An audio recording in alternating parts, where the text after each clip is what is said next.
Pourquoi cette distance avec Dieu que vous ne comprenez pas? Pourquoi vos prières semblent-elles rebondir contre le plafond? La réponse pourrait bien se trouver dans ce mensonge que vous cachez, cette vérité que vous dissimulez. Aujourd'hui, découvrez comment le mensonge caché attriste le Saint-Esprit et détruit votre intimité avec Dieu. Mes bien-aimés, permettez-moi de vous poser une question qui traverse peut-être votre cœur en ce moment même.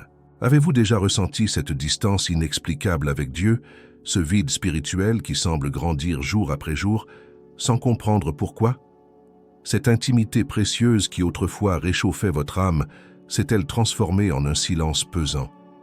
Aujourd'hui, nous allons découvrir ensemble une vérité qui pourrait bien changer votre vie spirituelle pour toujours. Le grand prédicateur Charles Spurgeon disait avec une sagesse profonde que le péché caché est comme un ver dans le fruit. Il détruit de l'intérieur ce qui paraît beau à l'extérieur. Ces paroles résonnent avec une force particulière lorsque nous parlons du mensonge. Cette transgression que beaucoup considèrent comme mineure, presque insignifiante dans l'échelle de nos fautes. Pourtant, mes amis, c'est précisément cette perception erronée qui fait du mensonge l'une des armes les plus dévastatrices contre notre communion avec le Tout-Puissant. Vous savez, dans ma marche avec le Seigneur et dans l'accompagnement de nombreuses âmes au fil des années, j'ai observé quelque chose de troublant. J'ai vu des hommes et des femmes sincères dans leur foi, fidèles dans leurs pratiques religieuses, engagés dans leur Église et pourtant portant en eux un fardeau invisible qui les éloignait progressivement de la présence divine. Ce fardeau, c'était le mensonge caché, cette vérité dissimulée, cette parole tordue qu'ils gardaient enfouie au plus profond de leur conscience. La parole de Dieu nous enseigne dans Éphésiens chapitre 4, verset 30, une vérité d'une clarté bouleversante. N'attristez pas le Saint-Esprit de Dieu, par lequel vous avez été scellés pour le jour de la rédemption. Remarquez bien ces mots, mes chers frères et sœurs.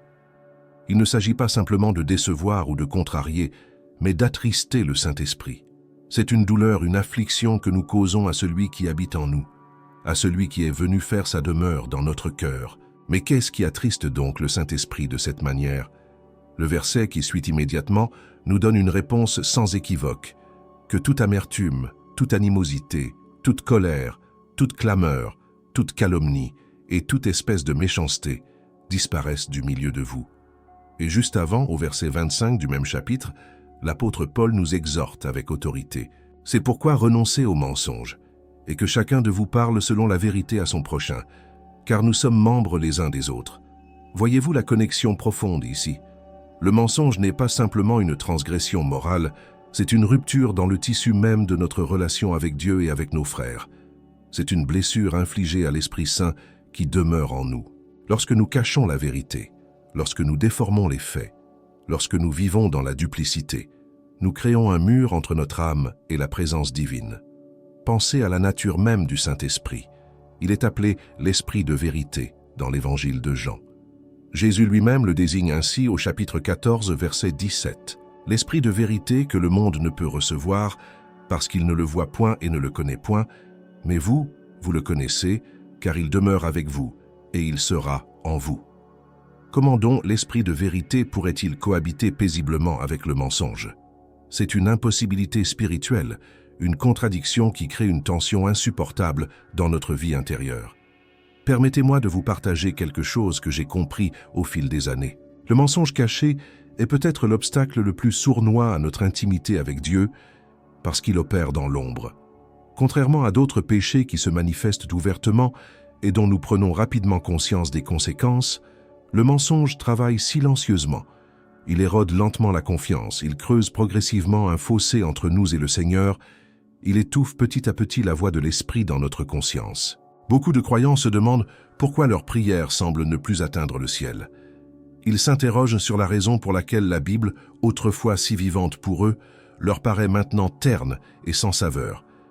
Ils ne comprennent pas pourquoi ils ont perdu cette joie profonde qui caractérisait leur foi au commencement. Et souvent, la réponse se trouve dans un mensonge non confessé, dans une vérité dissimulée, dans une duplicité maintenue par peur, par orgueil ou par commodité. Le roi David nous offre un témoignage puissant de cette réalité dans le psaume 32. « Tant que je me suis tu, mes os se consumaient, je gémissais toute la journée. Car nuit et jour, ta main s'apesantissait sur moi. Ma vigueur n'était plus que sécheresse comme celle de l'été. Voilà ce qui arrive lorsque nous gardons le péché caché en nous. Notre être tout entier en souffre, notre vitalité spirituelle se dessèche, notre communion avec Dieu devient aride. Si vous m'avez accompagné jusqu'ici dans cette réflexion, je vous invite à vous abonner à cette chaîne. Nous partageons régulièrement des enseignements qui vous aideront à approfondir votre marche avec Christ et à vivre une vie spirituelle authentique et transformée. De plus, j'aimerais vous recommander notre livre numérique intitulé « 21 jours pour restaurer votre intimité avec Dieu ». Vous trouverez le lien dans le premier commentaire épinglé sous cette vidéo. Ce guide pratique a déjà aidé des milliers de personnes à retrouver cette proximité précieuse avec le Seigneur. Si vous ressentez ce besoin de restauration dans votre relation avec Dieu, ce livre pourrait être exactement ce dont votre âme a besoin en ce moment. Maintenant, mes bien-aimés, comprenez ceci. Le mensonge caché ne reste jamais sans conséquence. Il porte toujours du fruit, mais c'est un fruit amer qui empoisonne tous les aspects de notre vie spirituelle. Dans les prochains instants, nous allons explorer ensemble comment ce poison agit, comment il s'infiltre dans les recoins les plus intimes de notre relation avec Dieu, et surtout, comment nous pouvons en être libérés pour retrouver cette communion authentique que notre cœur désire tant. Le mensonge caché commence toujours par quelque chose qui nous semble insignifiant. Une petite exagération pour embellir notre image, une omission stratégique pour éviter une confrontation désagréable, une vérité légèrement tordue pour protéger nos intérêts.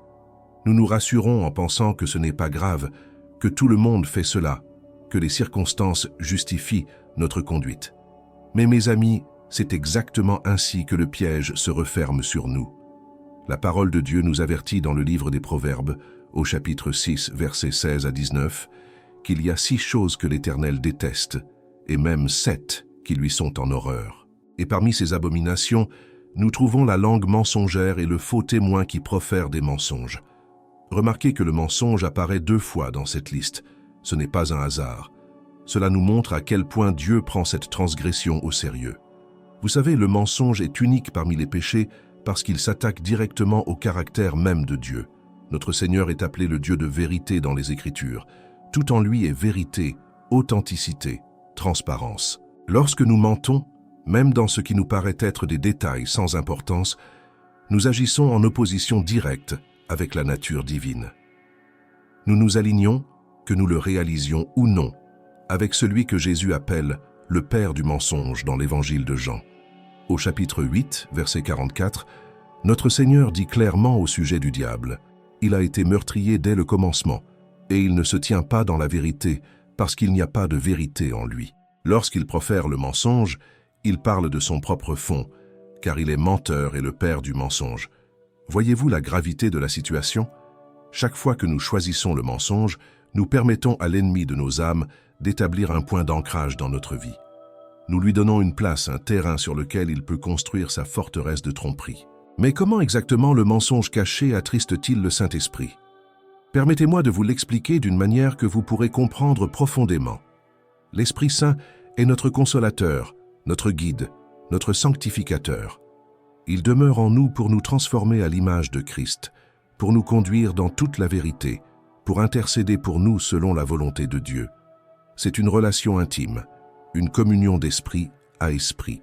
Imaginez maintenant que vous partagez votre vie avec quelqu'un qui vous ment constamment, quelqu'un qui cache des choses, qui déforme la réalité, qui vit dans la duplicité.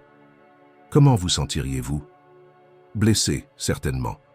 Attristé par ce manque de confiance et d'authenticité. C'est précisément ce que nous faisons au Saint-Esprit lorsque nous gardons des mensonges cachés dans notre cœur. Nous le contrissions, nous l'affligeons, nous créons une distance dans cette relation sacrée. L'apôtre Paul nous exhorte dans l'Épître aux Romains, chapitre 12, verset 9, que l'amour soit sans hypocrisie. Ayez le mal en horreur, attachez-vous fortement au bien. L'hypocrisie, c'est vivre dans le mensonge. C'est présenter une façade qui ne correspond pas à la réalité intérieure. Et Paul nous dit que cela est incompatible avec l'amour véritable, avec la vie chrétienne authentique. Le mensonge caché détruit notre intimité avec Dieu de plusieurs manières précises. Premièrement, il crée une barrière dans notre communication avec le Seigneur. Comment pouvons-nous nous approcher de Dieu avec confiance et liberté lorsque nous savons que nous lui cachons quelque chose? Comment pouvons-nous entrer dans sa présence avec un cœur sincère lorsque nous vivons dans la duplicité? La prière devient alors un exercice religieux vide plutôt qu'une véritable communion. Le prophète Ésaïe nous rappelle au chapitre 59, versets 1 et 2, une vérité fondamentale. Non, la main de l'Éternel n'est pas trop courte pour sauver, ni son oreille trop dure pour entendre, mais ce sont vos crimes qui mettent une séparation entre vous et votre Dieu. Ce sont vos péchés qui vous cachent sa face et l'empêchent de vous écouter. Le mensonge caché est l'un de ces crimes qui créent une séparation, un voile entre notre âme et la face de Dieu. Deuxièmement, le mensonge affaiblit notre sensibilité spirituelle. Chaque fois que nous ignorons la voix de notre conscience, chaque fois que nous étouffons les avertissements de l'esprit, nous endurcissons un peu plus notre cœur. C'est un processus graduel, presque imperceptible au début. Mais avec le temps, nous devenons moins sensibles à la présence de Dieu, moins réceptifs à sa voix, moins conscients de son œuvre dans notre vie. L'auteur de l'Épître aux Hébreux nous avertit solennellement au chapitre 3, versets 7 et 8. « Aujourd'hui, si vous entendez sa voix, n'endurcissez pas vos cœurs. Chaque mensonge que nous gardons, chaque vérité que nous dissimulons, contribue à cet endurcissement progressif. Et le danger, mes bien-aimés, c'est que nous pouvons atteindre un point où nous ne réalisons même plus que nous mentons. Le mensonge devient si naturel, si intégré à notre manière de fonctionner, que nous perdons la capacité de distinguer la vérité de la fausseté. Troisièmement, le mensonge caché mine notre assurance du salut. L'apôtre Jean écrit dans sa première épître, chapitre 3, versets 19 à 21, des paroles qui devraient nous faire réfléchir profondément. Par là, nous connaîtrons que nous sommes de la vérité et nous rassurerons nos cœurs devant lui. Car si notre cœur nous condamne, Dieu est plus grand que notre cœur et il connaît toutes choses. Bien-aimés, si notre cœur ne nous condamne pas, nous avons de l'assurance devant Dieu. Voyez-vous ce que cela signifie? Lorsque nous vivons dans le mensonge, notre conscience nous accuse constamment.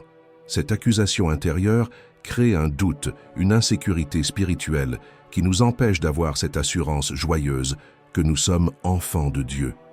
Nous commençons à nous demander si notre foi est réelle, si notre conversion est authentique, si Dieu nous accepte vraiment. Et ces doutes paralysent notre croissance spirituelle. Quatrièmement, le mensonge caché nous prive de la puissance de l'Esprit dans notre vie. Le Saint-Esprit ne peut pas opérer pleinement à travers un vase souillé par la tromperie.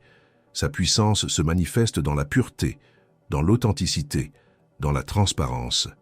Lorsque nous maintenons des zones d'ombre dans notre vie, nous limitons l'action de Dieu en nous et à travers nous. Mes frères et sœurs, je veux que vous compreniez quelque chose de crucial. Le mensonge ne reste jamais confiné à un seul domaine de notre vie.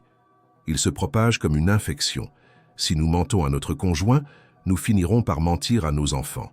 Si nous sommes malhonnêtes dans nos affaires, nous deviendrons hypocrites dans notre vie d'église. Si nous tordons la vérité dans les petites choses, nous le ferons aussi dans les grandes. La parole de Dieu nous enseigne dans le livre des Nombres, au chapitre 32, verset 23, une vérité qui devrait faire trembler tout cœur sincère. Sachez que votre péché vous trouvera. Le mensonge caché peut sembler enfoui profondément, protégé par les couches de silence et de secret, mais il ne reste jamais caché éternellement. Tôt ou tard, il remonte à la surface et ses conséquences se manifestent d'une manière ou d'une autre. Regardez l'histoire d'Ananias et Saphira dans le livre des Actes, chapitre 5. Voici un couple qui faisait partie de l'Église primitive, qui participait à la vie de la communauté, qui semblait marcher avec Dieu. Ils ont vendu une propriété et ont décidé d'en donner une partie à l'Église. Jusqu'ici, rien de répréhensible. Le problème n'était pas qu'ils gardaient une partie de l'argent pour eux. Le problème était qu'ils ont menti sur le prix de vente, prétendant donner la totalité alors qu'ils n'en donnaient qu'une portion. Pierre, rempli du Saint-Esprit, a discerné la tromperie. Il a dit à Ananias, « Pourquoi Satan a-t-il rempli ton cœur au point que tu mentes au Saint-Esprit » Ce ne sont pas des paroles légères, mes bien-aimés. Pierre ne dit pas simplement que Ananias a menti aux apôtres ou à l'Église. Il dit qu'il a menti au Saint-Esprit. Et le résultat? Ananias est tombé mort sur place. 3 heures plus tard, sa femme Saphira, ignorant ce qui s'était passé, a répété le même mensonge et a connu le même sort tragique. Cette histoire nous trouble, n'est-ce pas? Elle nous semble peut-être sévère, disproportionnée. Mais comprenez ce que Dieu voulait établir dès le commencement de l'Église. Il voulait montrer la gravité absolue du mensonge dans la communauté des croyants, particulièrement le mensonge qui touche au Saint-Esprit. C'était un avertissement pour toutes les générations futures que la duplicité n'a pas sa place dans la maison de Dieu. Maintenant, ne vous méprenez pas. Dieu ne frappe pas physiquement chaque personne qui ment aujourd'hui, mais les conséquences spirituelles demeurent tout aussi réelles et tout aussi dévastatrices. Le mensonge caché tue notre intimité avec Dieu. Il éteint la flamme de notre ferveur spirituelle. Il détruit notre témoignage. Il empoisonne nos relations. Pensez à David, cet homme selon le cœur de Dieu. Après son péché avec Bathsheba, il a essayé de cacher la vérité. Il a même orchestré le meurtre d'Uri pour dissimuler son adultère.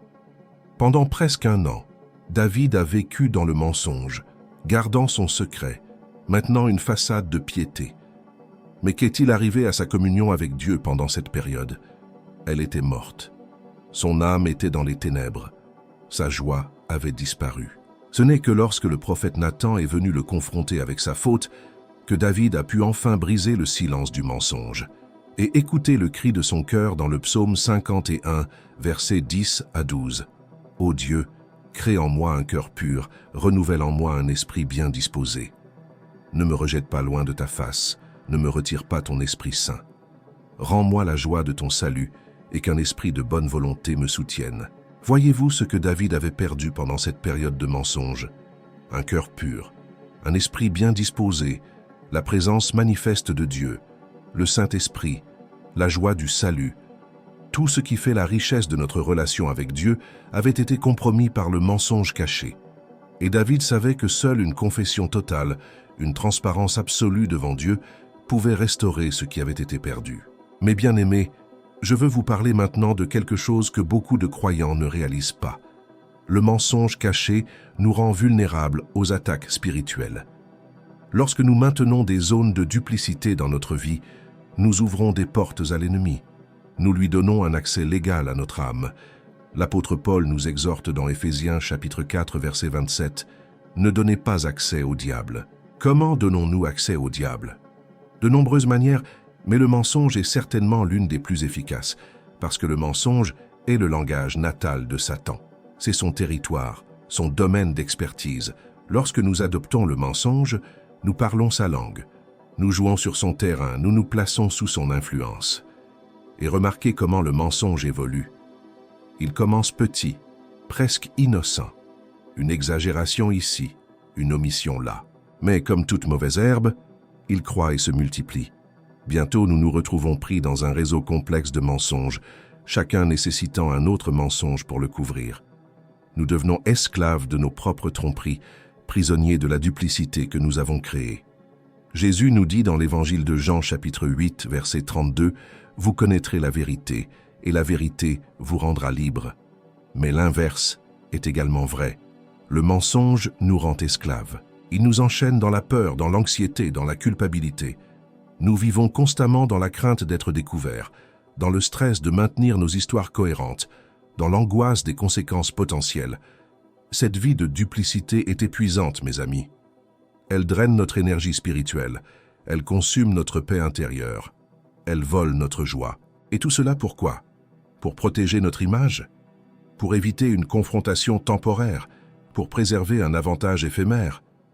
Aucun de ces bénéfices illusoires ne vaut le prix que nous payons en intimité perdue avec Dieu.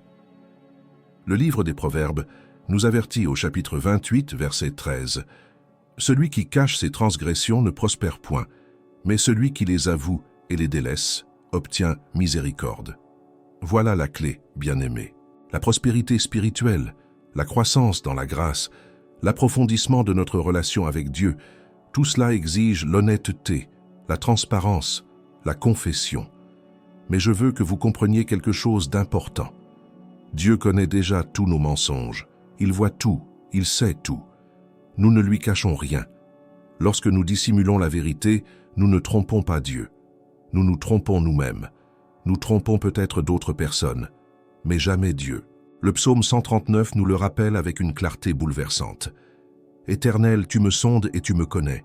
Tu sais quand je m'assieds et quand je me lève. Tu pénètres de loin ma pensée. Où irai-je loin de ton esprit et où fuirai-je loin de ta face? Il n'y a aucun endroit où nous pouvons nous cacher de Dieu, aucun secret que nous pouvons garder loin de son regard. Alors pourquoi persistons-nous dans le mensonge? Souvent, c'est par orgueil. Nous ne voulons pas admettre nos fautes, reconnaître nos faiblesses, révéler nos imperfections. Nous préférons maintenir une image de perfection, même si cette image est fausse. D'autres fois, c'est par peur. Peur du jugement, peur du rejet, peur des conséquences. Nous pensons que la vérité nous coûtera trop cher. Mais mes bien-aimés, laissez-moi vous dire quelque chose avec toute la conviction de mon cœur. Le mensonge coûte infiniment plus cher que la vérité. Il vous coûte votre paix, votre intimité avec Dieu, votre intégrité, votre témoignage, votre liberté spirituelle. La vérité peut être douloureuse à court terme, mais elle apporte la guérison, la restauration, la liberté à long terme.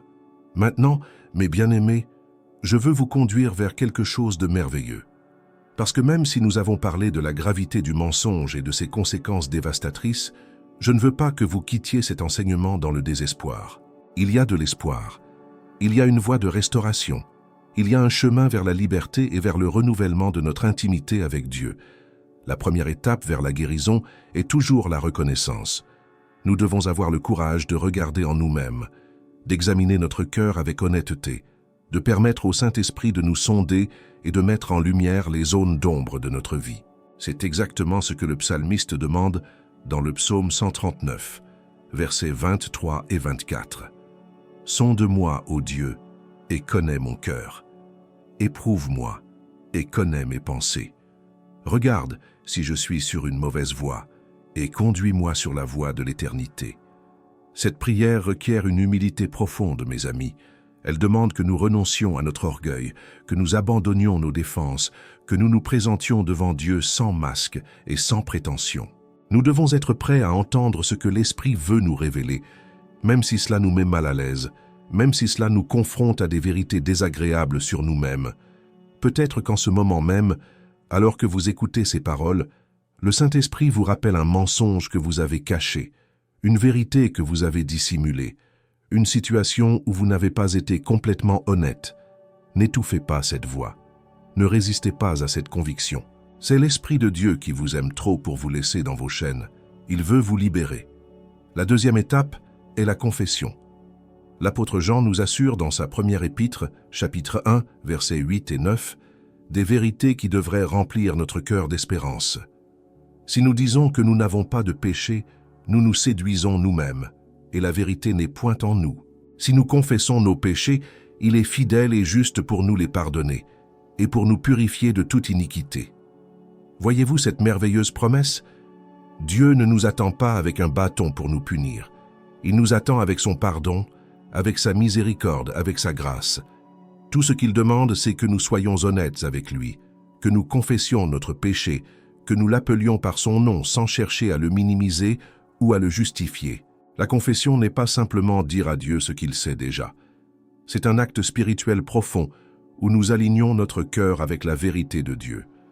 C'est un moment où nous brisons les chaînes du mensonge, où nous renonçons à la duplicité, où nous choisissons de marcher dans la lumière. Et dans cette lumière, mes bien-aimés, nous trouvons la communion, la paix, la restauration. Parfois, la confession ne doit pas se limiter à Dieu seul. Si notre mensonge a blessé quelqu'un, si notre tromperie a affecté nos relations, nous devons avoir le courage de confesser aussi à la personne concernée. Jacques chapitre 5, verset 16, nous encourage « Confessez donc vos péchés les uns aux autres, et priez les uns pour les autres, afin que vous soyez guéris. » La prière fervente du juste a une grande efficacité. Je sais que cela peut sembler terrifiant. Aller vers quelqu'un et dire « J'ai menti, je t'ai trompé, je n'ai pas été honnête avec toi », cela demande un courage immense. Cela risque de blesser la relation à court terme. Mais mes amis, c'est le seul chemin vers une véritable guérison, vers une réconciliation authentique, vers des relations construites sur la vérité plutôt que sur le mensonge. La troisième étape est la repentance. Et attention, la repentance n'est pas simplement le regret. Beaucoup de gens regrettent leurs mensonges parce qu'ils en subissent les conséquences. Mais le regret seul ne change rien. La vraie repentance implique un changement de direction, une transformation du cœur, une décision ferme de ne plus retourner au péché. L'apôtre Paul écrit aux Corinthiens dans sa 2e épître, chapitre 7, verset 10, « En effet, la tristesse selon Dieu produit une repentance à salut dont on ne se repent jamais, tandis que la tristesse du monde produit la mort. » La tristesse selon Dieu, c'est cette douleur profonde qui naît non pas des conséquences de notre péché, mais de la conscience que nous avons offensé un Dieu saint qui nous aime. Cette repentance authentique conduit à des actions concrètes. Si nous nous repentons vraiment de nos mensonges, nous commencerons à pratiquer la vérité dans tous les domaines de notre vie. Nous choisirons l'honnêteté même quand elle nous coûte cher. Nous dirons la vérité même quand le mensonge serait plus confortable. Nous vivrons dans la transparence même quand cela nous rend vulnérables. La 4e étape est la restauration. Et c'est ici que nous voyons la beauté infinie de notre Dieu. Il ne se contente pas de nous pardonner. Il ne se contente pas d'effacer notre ardoise. Il restaure ce qui a été détruit. Il guérit ce qui a été brisé.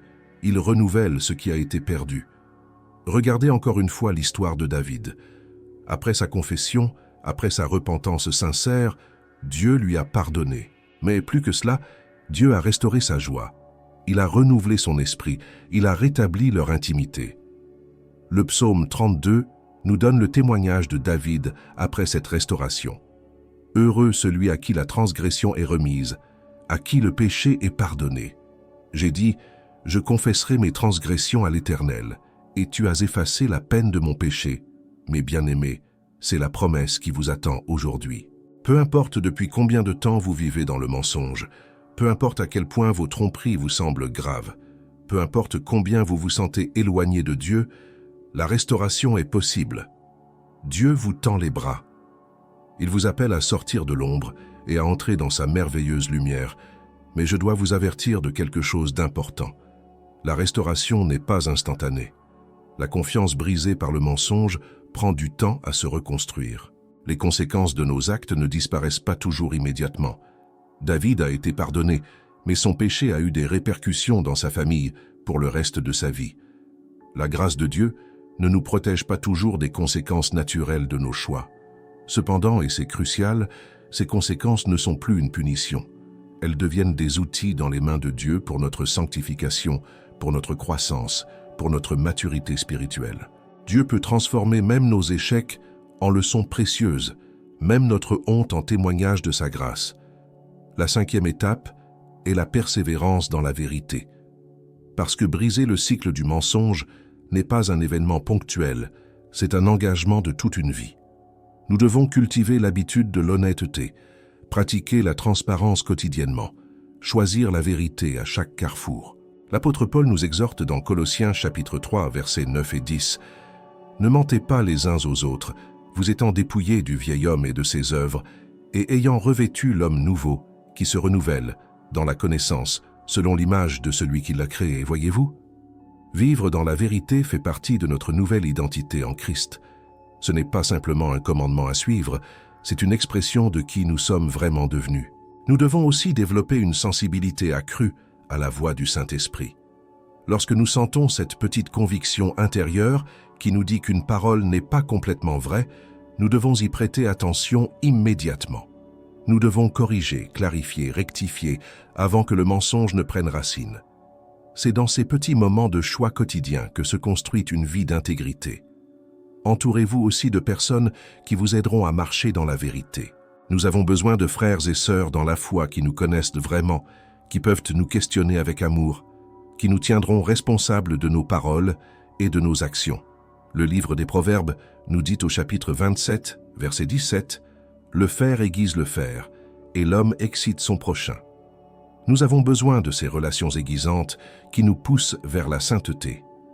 Mes bien-aimés, nous voici arrivés au terme de notre réflexion ensemble. Aujourd'hui, nous avons exploré une vérité difficile mais libératrice. Le mensonge caché attriste le Saint-Esprit et détruit notre intimité avec Dieu. Mais nous avons aussi découvert la voie de la restauration, le chemin vers la liberté, la promesse d'un renouveau spirituel authentique. Si vous portez en ce moment le fardeau d'un mensonge caché, je vous encourage de tout mon cœur à faire ce pas de courage aujourd'hui même. Venez devant le Seigneur avec un cœur sincère. Confessez-lui votre péché, recevez son pardon merveilleux et commencez à marcher dans la lumière de sa vérité. Votre intimité avec Dieu peut être restaurée. La joie de votre salut peut être renouvelée. Le Saint-Esprit attend de vous remplir à nouveau de sa présence glorieuse. Je vous remercie infiniment d'avoir pris le temps de regarder cette vidéo jusqu'au bout. Si cet enseignement a touché votre cœur, je vous invite à vous abonner à notre chaîne pour ne manquer aucun de nos prochains partages. N'oubliez pas de laisser un like et de nous dire en commentaire comment ce message vous a parlé. Votre témoignage pourrait encourager quelqu'un d'autre qui traverse la même situation. Et si vous désirez aller plus loin dans votre démarche de restauration spirituelle, notre livre numérique 21 jours pour restaurer votre intimité avec Dieu est disponible.